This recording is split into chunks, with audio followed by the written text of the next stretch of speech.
l'électricité dans l'ISS? Mais c'est une très bonne question. On a des panneaux solaires. Hein. C'est un peu le secteur spatial qui a inventé les panneaux solaires. Un peu. Un crocodile, 2 crocodiles, 3 crocodiles. On va compter les un peu. Il y a eu un peu, 2 un peu, 3 un peu. C'est un peu le secteur spatial qui a inventé les panneaux solaires. Donc ça, on a montré précédemment que c'était totalement faux. Totalement faux. Je sais pas où tu as vu ça, d'où tu le sors, mais le spatial, ça a tout inventé. Le spatial, ça a inventé le vaccin, ça a inventé les panneaux solaires, ça a inventé l'ordinateur. T'écoutes certains gogolitos Nazaboy, ils vont même te dire que c'est grâce au spatial qu'on peut utiliser les téléphones portables. Mais faux, crétin, faux, va vérifier. 98,5% de toutes tes télécommunications nationales, internationales, transcontinentales, tout ce que tu veux, ça passe par des câbles sous-marins. Le reste, c'est des antennes relais. T'as aucunement besoin de satellite ou de l'espace pour ton téléphone portable, même ton GPS, c'est de la triangulation.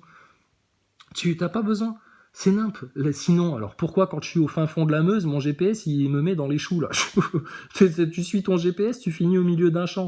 Bah non, c'est parce qu'il n'y a pas de satellite, c'est parce que l'antenne elle est trop loin ou parce que voilà. Mais c'est n'importe quoi votre histoire là.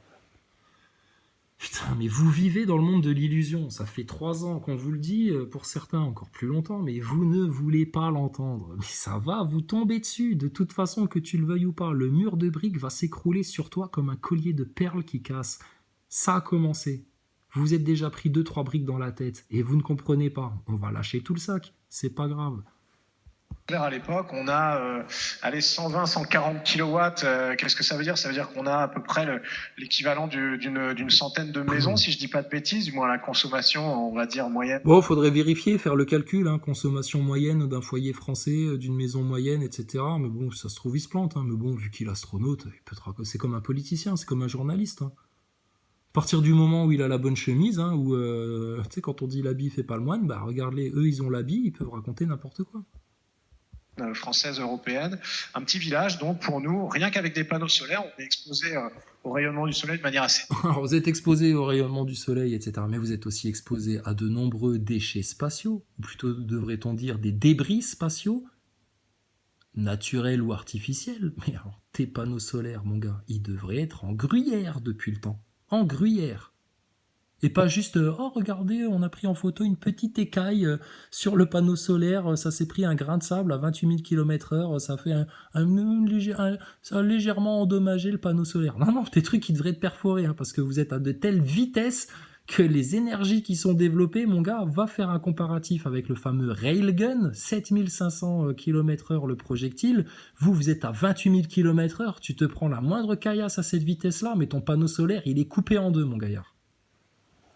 Donc maintenant, arrêtez de vous foutre de la gueule du monde. T'as un effaceur à côté de toi, Thomas Pesquet. Efface les conneries que t'as racontées et réécris l'histoire. Dis la vérité maintenant. Avouez tout. Parce que tu vas finir en enfer. On est venu vous l'annoncer. Vous allez finir en enfer bientôt. À cause de vos mensonges, de votre orgueil, des illusions que vous avez vendues aux masses et des conséquences de tout ça. Et on sait très bien ce qui vous a motivé quand tu fais tes petits cornus discretos. Tu nous prends pour qui, sérieux, toi? Direct, on est plus ou moins toujours éclairé, sauf quand on passe à l'ombre de la Terre. Et c'est notre seule source d'énergie. Regardez-le, comme il baisse la tête quand il dit ça. Parce que dans le milieu autorisé Nazaboy des gogoles, là, les petits astronomes et compagnie, on te dit « Ah, la station spatiale, elle est visible la nuit car elle est éclairée par les rayons du soleil. » Ah bon? Mais regarde, écoute ça, le petit astronome, là, Stardust Astronogeek, là, tous les gogoles de la NASA, là. Écoutez ça, regarde ce qu'il te dit. Exposé au rayonnement du soleil de manière assez directe, on est plus ou moins toujours éclairé, sauf quand on passe à l'ombre de la Terre. Voilà, puis il baisse la tête et le ton de sa voix se rabaisse aussi, sauf quand on passe à l'ombre de la Terre. Bah oui, bah bien évidemment. Bien évidemment. Bah ça, les Nazaboy, il faut le noter, ça. Parce que vous pouvez plus dire, avec toute l'assurance du monde, en traitant les complotistes de cons, comme l'avait fait le petit astronome, que la station spatiale est visible la nuit car les rayons du soleil se réfléchissent sur elle. C'est n'importe quoi. T'es à l'ombre de la Terre. T'es inatteignable par les rayons du soleil. À 400 km d'altitude. T'es pas à 40 000 km d'altitude, t'es à 400 km d'altitude, donc t'es dans l'ombre complet. Il n'y a aucun rayon du soleil qui touche la station spatiale quand t'es du côté nuit du globe. Et là, votre astronaute, il vient encore une fois nous donner raison. Mince alors. Et c'est notre seule source d'énergie renouvelable à volonté. Et donc on se débrouille avec tout ça. Et c'est comme ça que ça dans la station qu'on alimente nos lumières autour de moi, les équipements scientifiques et tout le reste. Thomas, vous avez fait 4 sorties extravéhiculaires depuis notre perspective terrienne à nous. C'est vraiment l'acmé d'un voyage comme le vôtre. Est-ce que ça l'est vraiment de votre point de vue? Est-ce que c'est le cas ou est-ce que... Ah, regardez sa posture. C'est quoi ça? Tu fais quoi là? Qu'est-ce que tu regardes? Tu vérifies sur l'écran de contrôle qui est vers là, hein, parce que c'est comme un acteur en fait. Il a des retours, tu sais, quand tu es sur scène, que tu fais de la musique, bah, tu as des retours, tu sais, retour chant, retour machin. Bah, lui, il a des retours vidéo. Là, il est en train de regarder le retour vidéo, et puis il est en train de regarder comment il joue au rodéo. C'est quoi cette posture-là? L'équilibriste suspendu à ses câbles. Et vos rouleaux de scotch, ils sont devenus minables en plus. Regarde ça. Avant, ils avaient du scotch de bricoleur au moins, tu vois, du scotch de chantier. Maintenant, ils ont du scotch de bureau. Regarde-les, putain. Leur rouleau de scotch minable. Il est où l'autre? On en a vu là. Regarde ça. Mais franchement, vous êtes ridicules, la NASA. Vous êtes ridicules, les Covidios. Vous êtes ridicules, la République française. Vous êtes ridicules, les médias. Vous êtes ridicules, les mécréants. C'est simplement extrêmement épuisant. Et je reviens en position. Non, c'est je un me peu gratte tout le ça. cul. Effectivement, c'est vrai quand on sent. Je vérifie qu'il n'y ait pas un pli sur mon pantalon, pas qu'on capte que je suis suspendu à des câbles. Et j'ai le même à la maison, jaune de Damas, bleu des mers du Sud, toujours avec un globe en plastique, parce que il faut que ton inconscient, il imprime, c'est un globe, hein, c'est un globe. Hein. Au cas où t'aurais pas compris, c'est un globe, hein, parce qu'on est vraiment dans l'espace, nous, hein, c'est vraiment un globe, hein. Regarde, c'est un globe, hein. T'as vu, c'est un globe. Hein. Et encore, il te montre pas le pôle sud de son globe, mais j'espère qu'on va pouvoir le revoir, parce que au pôle sud de son globe, en plastoc, là, qu'il se passe d'astronaute en astronaute à chaque interview, putain, c'est incroyable cet accessoire-là. Au pôle sud de ce globe en plastoc, il y a 2 grands continents. Il n'y a pas l'Antarctique que tu connais comme tu as appris à l'école. Non, il y a 2 grands continents inconnus. Pourquoi? D'où ça vient? Pour quelle raison? Est-ce que vous savez des choses que le commun des mortels ne saurait pas? Oh là là. Non, c'est un peu tout ça. Effectivement, c'est vrai quand on sort de la station, le niveau de risque augmente, le niveau d'engagement physique augmente, le niveau de concentration augmente. Attends, le niveau de risque, quand tu fais une sortie extravéhiculaire, mais vous risquez quoi? Parce que quand on parle avec les NASA Boys, non, il n'y a aucun risque, ils risquent rien, etc. Mais nous, on leur avait posé la question, NASA Boys, on avait dit, mais est-ce qu'il y a un blindage? Est-ce qu'ils sont blindés sur leur combinaison d'astronaute? Si maintenant j'ai un mec, si j'ai Thomas Pesquet dans sa combinaison d'astronaute en face de moi, et que je lui tire avec un pistolet dessus, est-ce que sa combinaison est par balle? Parce que si jamais il se prend un grain de sable à 28 000 km/h, le Thomas Pesquet, il est perforé de part en part. C'est au moment-là où Chasseur de Platiste, à l'époque, quand il était venu débattre avec nous, il avait dit « Ouais, je dois y aller, hein, j'avais dit que je devais partir, hein, Bobonne, elle m'attend parce que je dois aller me coucher, j'ai promis que je regarderai la télé avec elle ce soir, allez, je vous laisse, je me casse. Casse-toi, Gogol, dégage, loin, va te faire vacciner. » Donc, des risques? Quoi comme risque? C'est quoi les risques? De te faire perforer par un petit grain de sable dans l'espace, là, aux vitesses vertigineuses auxquelles vous allez, hein, tu m'étonnes, c'est la roulette russe. Mais lui, il prend des selfies dans l'espace et il fait encore le barbeau, etc. T'sais. C'est tourné en piscine, les sorties extravéhiculaires, bande de couillons. Vous êtes chez Walt Disney à la NASA. C'est tourné en piscine. Et pendant qu'ils vous vendent ça, à la NASA, ils développent des vrais trucs. Genre des lasers qui permettent d'identifier des individus uniquement avec leur pulsation cardiaque à des distances d'un demi-kilomètre. Mais vous allez comprendre quand vous serez les 2 pieds en enfer, hein, pour certains. Il y en a, ils vont se réveiller quand ils auront les 2 pieds en enfer et ils diront alors, on fait comment maintenant? Les diablotins, ils seront autour de toi, ils diront attends, t'as eu toute une vie sur Terre, hein, pour comprendre. Hein. Il y avait même des gens qui s'évertuaient à t'avertir. T'as fait quoi, toi? T'as fait l'orgueilleux? Maintenant, viens ici, on va te violer là, tous ensemble. Allez, c'est parti pour la tournante. Un peu le condensé de tout ce qu'on fait. Jean-Pierre a connu ça aussi. Jean-Pierre. C'est fatigant et ça dure des heures et des heures. C'est un peu comme un marathon du haut du corps, en fait. C'est comme ça que je le décris. On ne sert pas trop des jambes, mais par contre, on se déplace avec les bras. On est toujours agrippé, accroché. C'est un peu comme de l'escalade en armure. Donc, la sortie... Ça, j'aime bien. Ça, c'est pas la première fois que tu sors. En armure. Il avait dit une fois aussi à un mec sur Europe 1, là, Nico, je sais plus comment il s'appelle, là. Et pareil, il parlait des sorties extravéhiculaires. Il disait oui, c'est un peu comme une armure, vous savez, ça fait un peu rêver les enfants. La combinaison d'un astronaute, c'est un peu comme une armure. C'est une armure de rien du tout, mon gars. Une armure de rien du tout, du tissu. Je te tire dessus avec un flingue, ça transperce. On te met avec ta combinaison dans un caisson pressurisé et on fait le vide, tu meurs. Donc dans l'espace, comment ça fonctionne votre histoire là? Arrêtez maintenant de prendre les gens pour des gogoles. Et parce que les gens, depuis 1998, ont gobé une telle fraude de science, là, sans réfléchir, eh ben, faut pas t'étonner qu'ils se soient pris le Covid en plein dans les dents et qu'ils aient rien compris, qu'ils aient mis leur masque, etc. D'où l'importance de mettre le doigt là-dessus et de le faire comprendre à tout le monde, plutôt que d'aller faire des blabla avec Monsieur K, etc. N'importe quoi, vos histoires. Extravéhiculaire, c'est vraiment le genre d'expérience. On est très content de le faire, mais on est surtout très content de rentrer à la fin. Et quand on enlève le Alors, vas-y. scaphandre et qu'on retrouve un peu une forme humaine et qu'on retrouve ses collègues et la Ouais. Et là quoi? sécurité est relative. Et la sécurité relative de la station. Alors, j'ai coupé parce qu'une fois dans une conférence, il avait dit, vous savez, les sorties extravéhiculaires, ah oui, c'est fatigant, on transpire beaucoup, on perd au moins 3 litres d'eau. Oh là là, des fois, on prend 3 cm en 3 semaines, clic, clic, clic, clic, clic. Donc, là, il avait dit, c'est éreintant, les sorties extravéhiculaires, on est content de rentrer dans la station pour prendre une bonne douche. Thomas Pesquet qui se lâche. Ah bon, vous prenez des douches dans la station? Mais t'es un fou, toi. Donc vous êtes content de rentrer dans la station après une sortie extravéhiculaire pour le faire, mais on est surtout très content de rentrer à la fin. Et quand on enlève le scaphandre et qu'on retrouve un peu une forme humaine et qu'on retrouve ses collègues et la sécurité est relative de l'intérieur de l'ISS. La sécurité relative de l'intérieur de l'ISS, tu m'étonnes. Relative. Partie vitrée non blindée, obturateur des parties vitrées en matière souple, joint des parties vitrées qui n'ont jamais été changées depuis 1998. Si c'est le cas, montrez-nous la procédure, montrez-nous les vidéos, vous l'avez forcément filmé ce truc-là. Ça, il faut que vous montriez.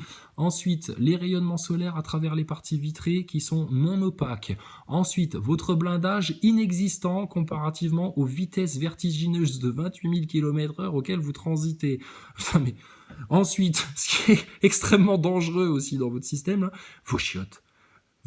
Comment vous faites caca dans un sac plastique en apesanteur sans en mettre partout? Et je te dis, nous, Chris Cassidy, quand il a sorti sa fameuse vidéo How to use bathroom in ISS, mais putain, mais ça, c'est une perle, pour pas faire de jeu de mots, c'est une perle pour nous.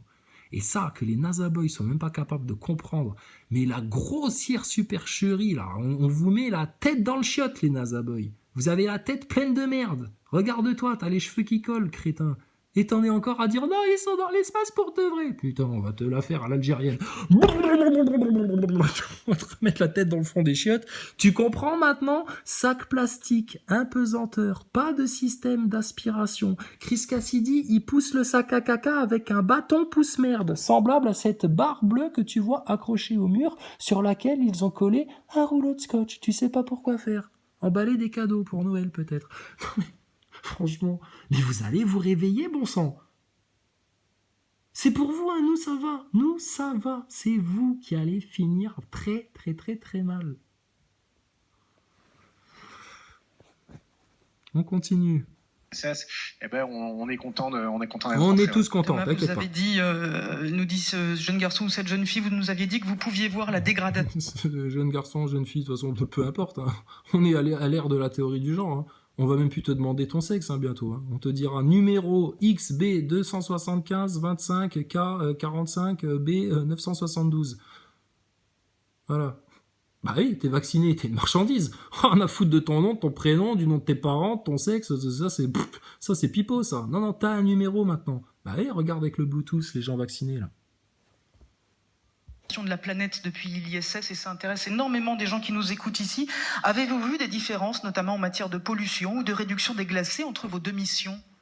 Ouais. Est-ce que tu demandes pas si d'envoyer des fusées comme ça toutes les 5 minutes à la con qui finissent toutes dans la mer, c'est pas ça qui participe à la pollution? Et est-ce que tu demandes pas si les lignes que tu vois dans ton ciel tous les jours, là, les fameux chemtrails, eux, ils seraient pas censés les voir dans l'espace? Et est-ce que tu te demandes pas si ça, c'est pas à la base des changements climatiques auxquels tu assistes? Est-ce que t'as un cerveau en fait? Est-ce que t'as un cerveau? Est-ce que t'as Internet chez toi? Je sais pas, vous vivez dans quelle année? Vous vivez où? Vous êtes dans quel monde? Ah oui, excellente question. Donc, Thomas Pesquet, là, maintenant, il va faire le grand écolo, tu sais. Vas-y.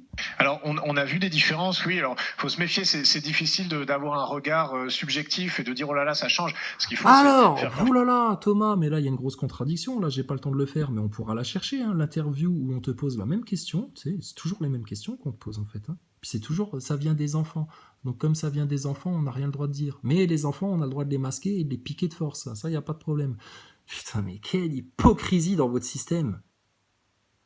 Donc, Thomas Pesquet, ouais, on peut pas trop dire qu'on voit des changements, etc. Mais il y a une autre interview où tu vois ton Thomas et te dit ah ouais, non, mais c'est clair, on voit tout de suite les glaciers qui fondent, tout, on le voit directement. Et ça, il l'avait dit à sa première mission, que nous-mêmes, on avait fait comme remarque, on s'était dit, mais comment il peut dire ça? C'est la première fois qu'il va dans l'espace. C'est n'importe quoi, c'est pipeau. Et là, maintenant, il change encore de version. Mais vous en avez pas marre de vous faire enfler, les NASA Boys, les neuneux, picousés, les covidios, là? Vous vous faites enfler de tous les côtés. Vous en avez pas marre? Et à ceux qui viennent vous dire la vérité avec fraternité, humilité, gentillesse, vous leur crachez dessus, vous les insultez. Si vous pouviez les tuer, les écorcher vifs, vous le feriez. Vous avez un sacré pet au casque, hein, les neuneux. aux mesures continues des satellites qui font ça de manière répétitive et scientifique depuis des années, qui vont continuer à le faire pendant des années. Eux peuvent conclure à une différence. Moi, je le vois avec mon œil, mais j'essaie de pas faire de conclusion scientifique. Eh oui, il n'a qu'un œil. Honnête n'a qu'un œil. Hein. Ouais. T'es bien un fils de borne, toi. Elles existent, évidemment. Il se trouve qu'elles corroborent ce que moi je peux observer, donc tant mieux.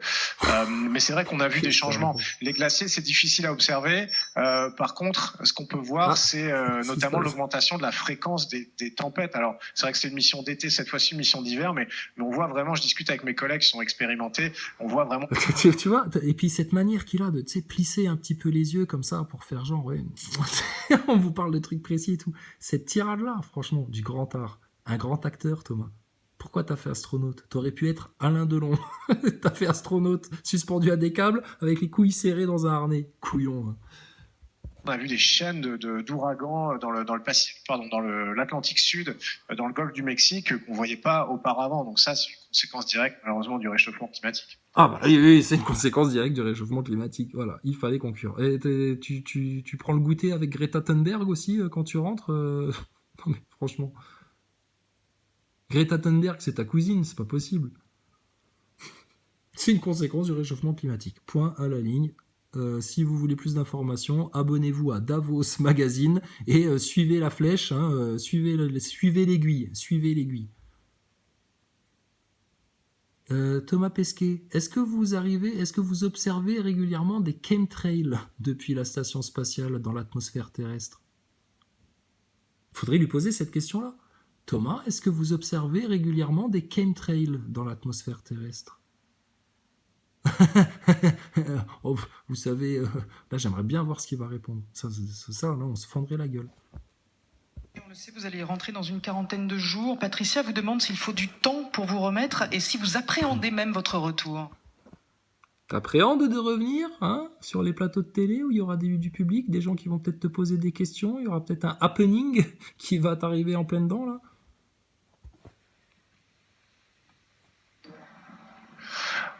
Je l'appréhende, c'est un peu les deux. Je serais content de rentrer, c'est certain, de retrouver mes proches, mes amis, ma famille, et puis... Alors, Anne Motet, elle t'a remplacé par un flat Thomas en carton. Oui, vous aimez bien vous foutre de la gueule des platistes. C'est bizarre que la NASA envoie autant de petits clins d'œil aux platistes comme ça. C'est rigolo, hein. Elle t'a remplacé par un flat Thomas en carton. Welcome on board. Une vie un peu normale, parce qu'on finalement une vie un peu normale, parce qu'on finalement on est fait pour ça, on est tous terriens, hein, même si nous on a envie d'explorer un peu plus loin, on est quand même plus adapté à la vie sur Terre. D'explorer un peu plus loin, mais t'es sur Terre, gogol, suspendu à des câbles, qu'est-ce que tu racontes aux gens? Arrête tout, d'explorer un peu plus loin. Mais allez, vous êtes même pas foutu d'aller sur la Lune, putain, sérieux. Et franchement, ça coûte des millions aux gens, vous abrutissez tout le monde avec ça, arrête tout. Mais c'est vrai qu'il y a une certaine sérénité à être ici. Déjà, il y a une intensité de la vie de tous les jours qui est difficile à retrouver au sol le matin. Tu vois, t'aimes bien l'intensité, toi? Ben, quand tu reviens au sol, tu viens nous parler, on va faire un live, où on se voit de visu, face à face, devant des caméras. On te posera des questions. Si t'aimes l'intensité, tu vas en avoir, mon grand. Coquin, celui-là. On se réveille, on sait pourquoi, on est tous tendus vers le même objectif, tout le monde travaille, et nous on est un peu à la pointe de... T'as vu ça? Ils sont à la pointe, ils sont à l'avant-garde. C'est un peu l'avant-garde. T'es un peu à l'avant-garde. Cochon, va. De l'épée, donc ça c'est difficile. Et nous on est un peu à la pointe de l'épée, donc ça c'est difficile à retrouver au sol. Je sais que ça va peut-être me manquer. Et puis ici on est un peu protégé. Je me rappelle de revenir de ma première mission. Tout d'un coup on se retrouve entouré de gens avec un téléphone qui sonne tout le temps, avec plein de sollicitations à droite à gauche. Ouais, tout est assez confus. On sait plus où donner de la tête. Alors qu'ici on est quelque part un peu soustrait à tout ça. On est un peu entre parenthèses du monde réel. Et c'est au final assez agréable. Eh ben, j'apprends. Thomas, tu veux de l'intensité? Je vais t'en donner de l'intensité, moi. Viens discuter avec des grands garçons, avec des grandes personnes, avec des adultes. Hein, arrête d'aller faire le gogol devant des enfants de 6e, là. Ça commence à bien faire, cette manipulation-là. Sale sataniste, là. On peut rester un peu plus longtemps ensemble et c'est tant mieux. Vous avez la question de Gaëtan pour vous parce qu'elle est peut-être un peu plus compliquée. Pensez-vous que dans le futur, Thomas, les emplois spatiaux seront plus axés sur une exploration et une colonisation de notre système solaire ou... Oh putain, c'est bien une question de sioniste, là. Faut que je fasse une pause. On veut coloniser. Mais arrêtez, mais colonise déjà ta conscience. Colonise déjà ta terre, là. Parce que là, c'est toi qui te fais coloniser. Oh, mais qu'est-ce qui... Mais c'est pas possible, putain, d'être entouré d'autant de cons. On en a marre, en fait, des cons.